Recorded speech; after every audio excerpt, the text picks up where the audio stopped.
మళ్ళీ ఇది పరాలే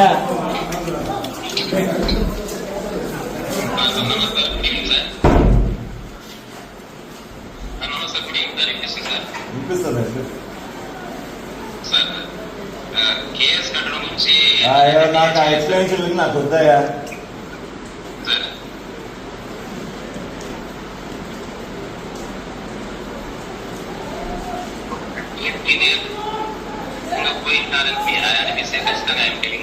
సారీ చెప్తున్నాను. నా వైపు నుంచి ఏదైనా ఉన్నా డిపార్ట్మెంట్ యాక్షన్ తీసుకున్నాను. నేను దానికి సంసిద్ధంగా ఉన్నాను సార్. నా వైపు నుంచి పొరపాటు చేయలేదు. ఒకవేళ చేసినానని తమకు అనిపిస్తే కూడా I'm telling apology sir. I'm very sorry to MLA sir.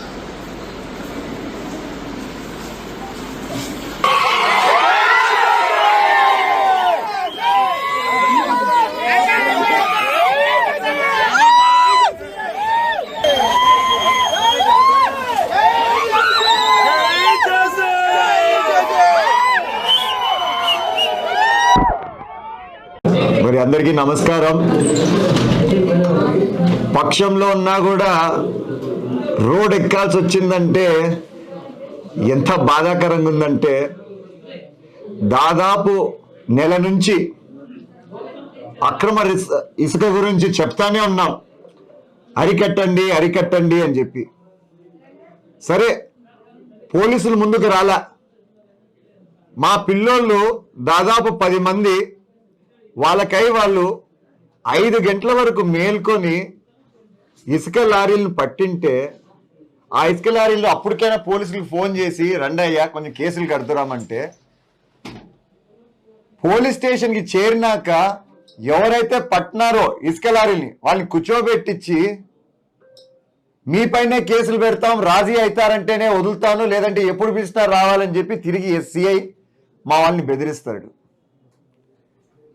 నేను ఈరోజు చెప్తున్నా గట్టిగా, మేము ప్రతిపక్షంలో ఉన్నప్పుడే లారీలు పోనీకుండా ధర్నాలు చేశాము, అక్రమ ఇసుక గురించి పోరాటం చేస్తానే ఉన్నాము. నేను ఈరోజు చెప్తున్నా, మా వాళ్ళనైనా వదిలేది లేదు. అక్రమంగా ఎవరైనా ఇసుక దోచుకోవాలని చూశారంటే మాత్రం ఖచ్చితంగా మీరు కానీ పోలీసులు కానీ ఎటువంటి చర్యలు తీసుకోలేదంటే మేమే ఇంకా రోడ్డుకు వస్తాం. మరి ఇవన్నీ జరిగితే ఈ సిఐకి ఏం బాధ నాకు అర్థం కావట్లా. దాదాపు ఒక 6-7 నెలల నుంచి కంటిన్యూస్గా కంప్లైంట్స్ వస్తున్నాయి. మేము స్టేషన్కి పోతే దుడుసుగా మాట్లాడతాడు, మేము స్టేషన్కి పోతే నానా బూతులు వాడి మమ్మల్ని పిలుస్తూ ఉంటాడు.